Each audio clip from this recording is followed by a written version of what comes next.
बिस्मिल्लाहिर्रहमानिर्रहीम। Dear student, आज का हमारा जो टॉपिक है वो है स्ट्रक्चर ऑफ अल्कीन। आप लोगों को मैंने पिछले टॉपिक्स में जब मैं आप लोगों को स्ट्रक्चर ऑफ अल्कीन एक्सप्लेन कर रहा था तो आप लोगों को मैंने 2 पॉइंट्स में एक्सप्लेन किया था, पार्ट 1 और पार्ट 2 में, और डिटेल के साथ आप लोगों को मैंने बताया था कि जब भी आप लोग कभी भी किसी मालिक्यूल का स्ट्रक्चर एक्सप्लेन करेंगे तो उस मालिक्यूल में जो सेंट्रल एटम होगा उसकी हाइब्रिडाइजेशन फाइंड कर लें। आप लोग ये मालूम कर लें कि इसमें जो ये सेंट्रल एटम है इसकी हाइब्रिडाइजेशन क्या है। जब आप किसी मालिक्यूल में उसके सेंट्रल एटम की हाइब्रिडाइजेशन मालूम कर लेंगे तो आप आसानी से उस मालिक्यूल की जो स्ट्रक्चर होगा उसको आप लोग आसानी से एक्सप्लेन कर लेंगे। यहाँ पर अब मैं एक्सप्लेन करूँगा स्ट्रक्चर ऑफ ईथीन। ईथीन क्या है? ये असल में अल्कीन का सबसे पहला मेंबर है। इसका फार्मूला है C2H4। जनरली हम इसको लिखते हैं, इसका जो स्ट्रक्चर बनाते हैं वो है C double bond with another carbon, और यहाँ पर हर एक कार्बन के साथ 2 हाइड्रोजन है। अब अगर इस मॉलिक्यूल में हम देख लें तो इस मॉलिक्यूल में यहाँ पर इस एरिया के लिए ये कार्बन सेंट्रल एटम है, जबकि इस साइड पर ये सेंट्रल एटम है। तो आप लोगों को मैंने बताया था कि जब भी किसी मॉलिक्यूल के आप लोग स्ट्रक्चर एक्सप्लेन करेंगे तो आप लोग उसके सेंट्रल एटम की हाइब्रिडाइजेशन मालूम करेंगे, और हाइब्रिडाइजेशन का आप लोगों को मैंने फार्मूला भी बताया था, एक्सप्लेन किया था अल्केन के स्ट्रक्चर में।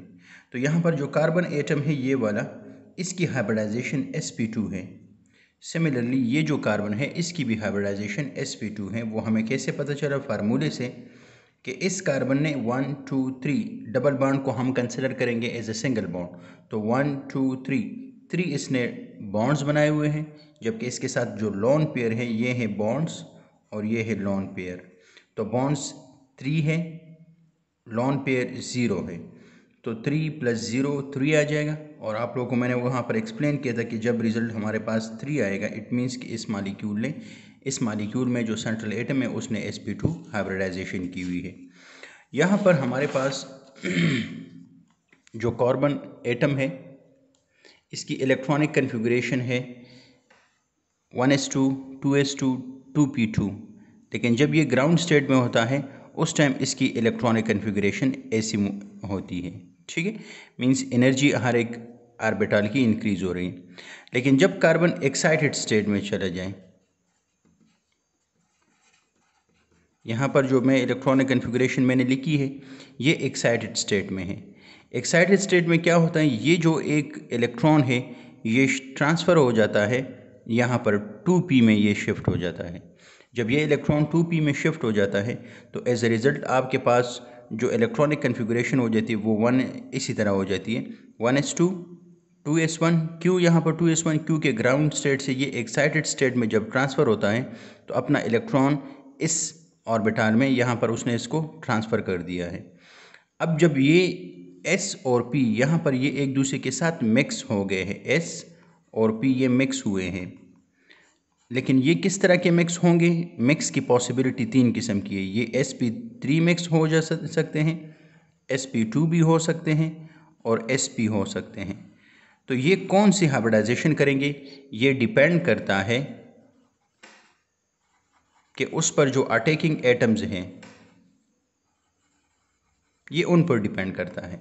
तो अब यहाँ पर हर एक कार्बन पर 2 चीज़ें अटैक कर रही है। क्या क्या अटैक कर रहे हैं? यहाँ पर एक कार्बन के ऊपर एक कार्बन है और 2 हाइड्रोजन है, तो इट मीन्स कि एक कार्बन 2 हाइड्रोजन, इट मीन्स इसके 3 ऑर्बिटल्स की ज़रूरत है। तो यहाँ पर ये एटम्स जो होते हैं ये जो एटॉमिक ऑर्बिटल होते हैं ये मिक्स हो जाते हैं। और मिक्स कैसे हो जाते हैं कि यहाँ पर एक S और 2p ये दोनों सिर्फ एक दूसरे के साथ मिक्स हो जाते हैं। तो जब ये मिक्स हो जाते हैं तो 1s और 2p, तो ये जो हाइब्रिडाइजेशन करेंगे इस हाइब्रिडाइजेशन को हम कहते हैं sp2। आगे मैं मज़ीद एक्सप्लेन कर रहा हूँ, लेकिन यहाँ पर बट 1 ऑर्बिटल, यहाँ पर एक ऑर्बिटल जो है वो अनहाइब्रिड रह जाता है। जो 2s है उसका शेप इस तरह है, 2px 2py 2pz, ये एटॉमिक ऑर्बिटल्स हैं। जब एटॉमिक ऑर्बिटल्स होते हैं तो उनकी शेप इस तरह होते हैं, लेकिन जब ये हाइब्रिड हो जाते हैं, यहाँ पर ये हाइब्रिड हो गए हैं। हाइब्रिड में यहाँ पर ये जो ऑर्बिटल हैं ये ये जो ऑर्बिटल है इसका शेप इस तरह हो जाएगा, ये जो ऑर्बिटल है इसका शेप इस तरह हो जाएगा, ये वाला जो ऑर्बिटल है इसका शेप भी इस तरह हो जाएगा। मीन कि हर एक ऑर्बिटल जो है वो क्या हो गया, वो sp2 हाइब्रिडाइज हो गया। लेकिन आप लोगों को मैंने बता दिया कि इसमें 1s है और 2p है। 1s का मतलब ये नहीं कि फर्स्ट शेल वाले से, इसका मतलब है कि 1s ऑर्बिटल है और 2p ऑर्बिटल्स है। तो एक s और 2p जब मिक्स हो जाएंगे तो हमारे पास 3 ऑर्बिटल्स बन जाएंगे। ठीक है, तो यहाँ पर 1 2 3, जबकि जो एक ऑर्बिटल है वो अनहाइब्रिड रह गया है। ये वाला ऑर्बिटल क्या है, ये अनहाइब्रिड है। अब हाइब्रिड और अनहाइब्रिड ऑर्बिटल को मैं यहाँ पर कार्बन के ऊपर शो कर रहा हूँ। देखिए आप लोग, ये कार्बन है, हर एक कार्बन के साथ 3 हाइब्रिड ऑर्बिटल हैं, जैसे कि यहाँ पर मैंने एक्सप्लेन कर दिया कि 3 हाइब्रिड ऑर्बिटल होंगे और एक अनहाइब्रिड ऑर्बिटल होगा। तो ये जो मॉलिक्यूल यहाँ पर मैं ड्रा कर रहा हूँ, अभी आप लोग देखते जाएं, ये 1 2 3 ये 3 हाइब्रिड ऑर्बिटल हैं और ये जो रेड मैंने शो किया हुआ है ये अनहाइब्रिड ऑर्बिटल हैं। इसी तरह ये दूसरा कार्बन है, इसमें ये 2 हाइब्रिड ऑर्बिटल्स हैं और ये भी हाइब्रिड ऑर्बिटल, तो 3 हाइब्रिड ऑर्बिटल हो गए और एक अनहाइब्रिड ऑर्बिटल हो गया। अब हमारे पास जो स्ट्रक्चर बनता है, एक कार्बन और दूसरा कार्बन, ये दोनों ऑर्बिटल एक दूसरे के साथ लीनियरली ओवरलैप कर जाते हैं, और जब लीनियरली ओवरलैप कर जाते हैं तो इसको हम कहते हैं सिग्मा बॉन्ड।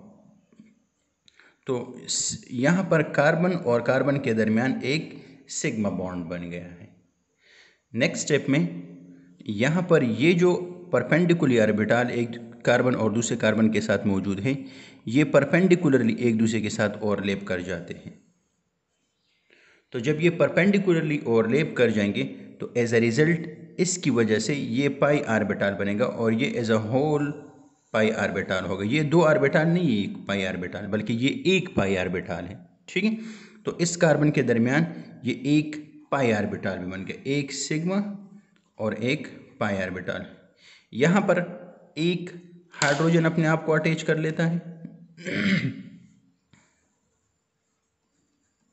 और इस साइड पर भी एक हाइड्रोजन अपने आप को अटैच कर लेता है, जो कि sp ऑर्बिटल है, sp2 हाइब्रिड ऑर्बिटल है। तो यहाँ पर एक हाइड्रोजन और यहाँ पर एक हाइड्रोजन।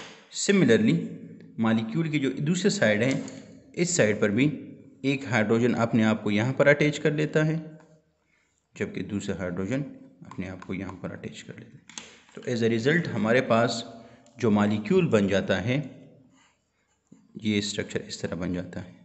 अच्छा, अब आप लोग यहाँ पर अपने साथ याद रखें कि जब भी इस तरह का स्ट्रक्चर बनेगा वो प्लेनर होगा।